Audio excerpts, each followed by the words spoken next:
All right, we can go off the record. Here's the thing. When you come up short on your bills, stealing is not the answer, because then guess what ends up happening? You're still going to pay that money back. This case sounds simple at first. A theft plea, deferred adjudication on the table, a second chance dangling right in front of the defendant. But listen closely. The numbers don't match. The paperwork doesn't line up. And the excuses start early. We've got a defendant admitting... Whoa, pause right there.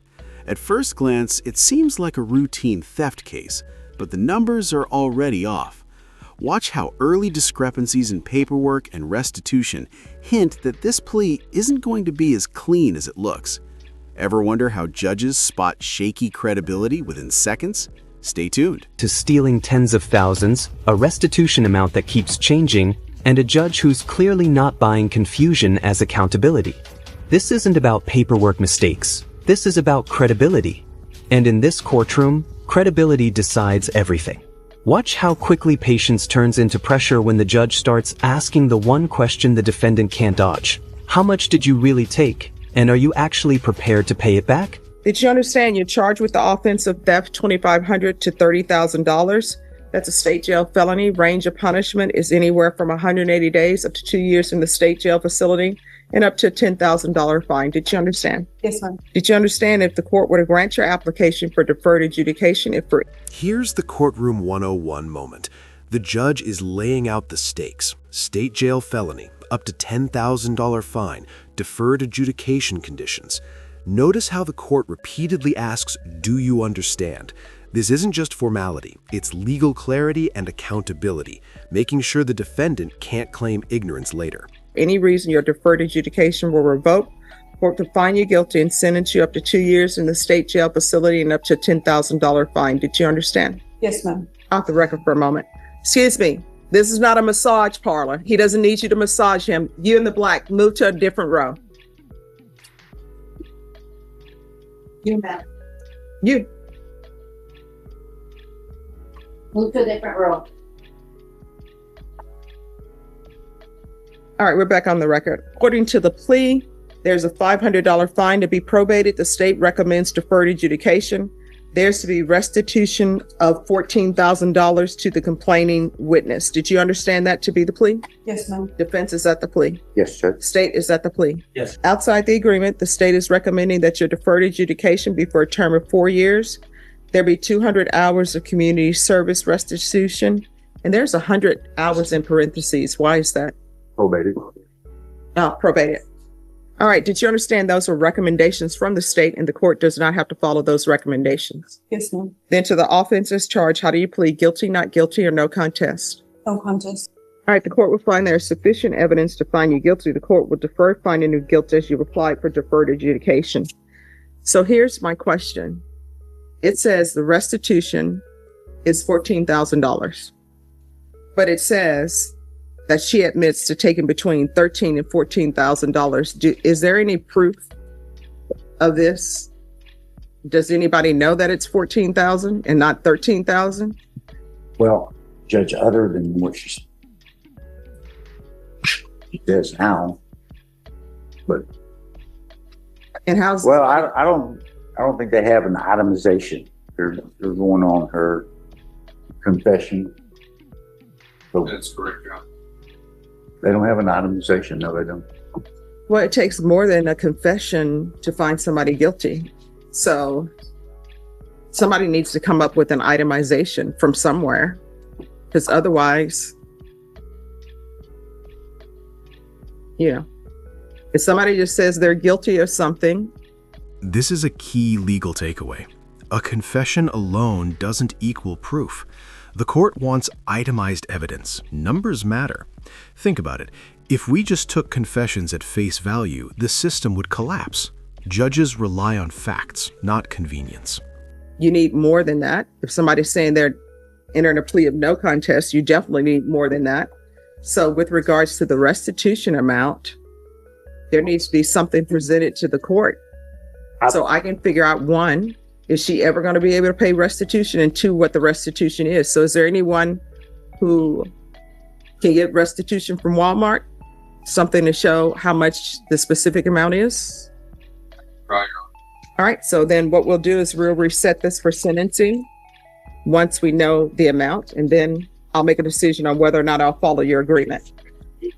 Ms. Ferguson, can you recall this in 45 days for sentencing? She admits taking the money, but suddenly no one can prove how much. That's the problem. Confession without proof doesn't protect the defendant. It puts the whole plea at risk. The judge isn't confused. She's testing whether this deal is built on facts or convenience. All right, so this is being recalled, and the reason why it was being recalled because it had to do with the amount of restitution, correct? That's correct, Judge. And you felt like the paperwork submitted did not substantiate other than her conviction the exact amount or that. So do we have an exact amount now? Well, no, Judge, we've got no more discovery. I thought maybe they would come forward with some itemizations. And it's... All right, so part of y'all plea bargain agreement was the agreement of restitution of $14,000. So that's not a part of the plea bargain agreement? It is, Judge. A part of the plea bargain agreement, Your Honor. So then why are we having a restitution of $14,000 if you all agree that $14,000 is the amount? Because you ordered it, Your Honor. Okay, yes. So what do we have? Nothing further that was previously tendered to the court. I've been checking discovery on that, kind of thinking, so it may be that your concerns have not changed. All right, because the police report says she took between $13,000 and $15,000. So are you going to agree that you owe $14,000? I don't know how much it was. No. My question is, are you going to agree that you owe $14,000? Agree. All right. We're going to go on the record. Court is calling 2023 CR 2580 State versus Desiree Nicole Sariana. Serini, how do you pronounce it? Sariana. Could I have parties announced for the record for the state? Andrew Harris Edelman. Defense. Tom Beck for defendants. And are you Desiree Sariana? Yes, ma'am. Notice the shift. When the judge asks for a clear number, hesitation replaces confidence. First it's 14,000. Then it's, I don't know. That's not memory loss. That's distancing. And judges recognize that move instantly. All right, so we're back here for restitution because according to the police report, it says that they think. Notice that hesitation? Judges read that instantly. Shifting numbers, dodging a straight answer, that's a credibility red flag. It's fascinating how courtroom psychology works. A slight pause or I don't know can change how a plea is perceived entirely. Between $13,000 and $15,000. So are you in agreement that it was $14,000 defense? Well, she signed the plea bargain agreement. All right, can you raise your right hand for me? Do you solemnly swear and affirm the testimony you give will be the truth and nothing but the truth, so help you God? Yeah. All right, you can lower your hand, state your name for the record. Desiree Nicole Sariana. All right, according to the plea bargain agreement, you agree that you took $14,000 from the complainants, is that correct? Yes, ma'am. Okay. All right, so in the police report, this is Walmart, and Walmart says that the defendant admitted to taking somewhere between $13,000 and $15,000 of not placing money in the recycler. So how are you planning on paying this back? Where do you work? In Amazon. All right, are you making enough money to pay back $14,000? Yes, ma'am. The payment. One person at a please. I'm sorry, what? In payments. I can do payments. All right. So here's the thing. You were working at Walmart, and according to the police report, you took $14,000 because you needed for bills and housing and insurance. How is that any different working at Amazon? Is Amazon paying you more? Right now I'm getting paid $19.30. Or Sorry, what? Right now, they're paying me $19.30, and I'm living with my partner, and my partner is the one that's paying the bills. And so So I can pay the money back for. all right, so if your partner leaves you, will you be able to pay this $14,000? Yes, ma'am. All right, people say that because they want probation, and then we end up right back here. I'm not going to do what other judges would do. What other judges would do would say they're not accepting this agreement till you pay the $14,000, and they usually would give you a month to come in with $14,000. So do you have a specific amount, sort of as a down payment towards paying off the $14,000 that you can pay? No, ma'am.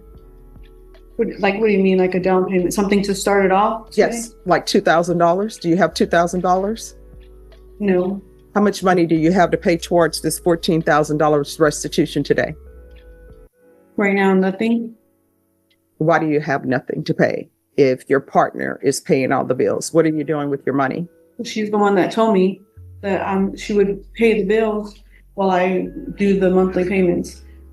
The money that I have saved, I've been using to come over here because I live in Amarillo now. So I'm having to drive over here for court. Here's the contradiction. She says she can pay restitution, but has nothing today. No down payment, no savings, no plan. The judge hears this every week. Promises built on someone else's support, not personal responsibility. All right, no gum chewing. This is the classic promises built on someone else's support trap. The defendant says she can pay, but only because her partner covers bills. Judges see through this instantly. Probation and deferred adjudication require real personal responsibility, not hypothetical support. All right, so how much does it cost to drive to court from Amarillo? Like $100. All right, so you've been here to court 2 times. This is your 3rd time? $100 to come and then $100 to go back. All right. So that's $600. So what do you have to pay towards this $14,000? Right now, nothing. I can see what I can come up, like ask family members to help me out for a down payment. Miss Abrams, will y'all be able to put her on a schedule where she can pay off $14,000? Are you going to be able to pay $500 a month? Yes, ma'am. All right, Miss Abrams, in order for her to pay off this $14,000, she needs to pay $500 a month towards restitution. You understand? Yes, ma'am. And we're going to start her first payment. We'll start it November 1st. You understand? Yes, ma'am. All right. State, you may be excused. Thank you, Your Honor.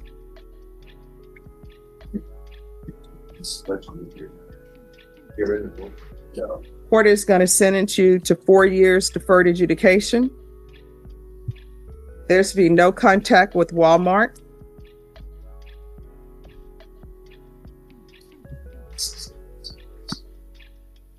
There's to be $500 per month for restitution.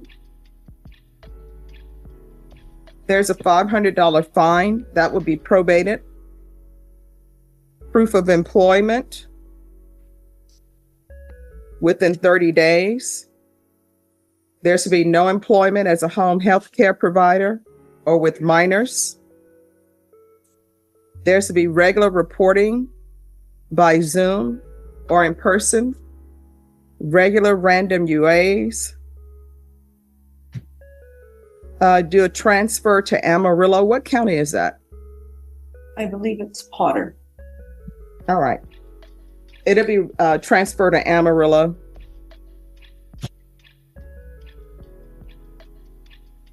And if they're able to do field visits in Amarillo, it's field visits 1 time per month for 3 months. There's to be 200 hours of community service restitution. She's going to do a theft course. Once you complete the theft course, 100 hours will be deducted. Do you have any children? No, ma'am. All right. And then she'll have to complete the remaining 100 hours of community service restitution. probation, is there anything else she needs? Is there anything else you need from the court to be successful? All right, we can go off the record. Here's the thing, when you come up short on your bills, stealing is not the answer, because then guess what ends up happening? You're still going to pay that money back. Now you have something on your record that's called a crime of moral turpitude, which is very bad.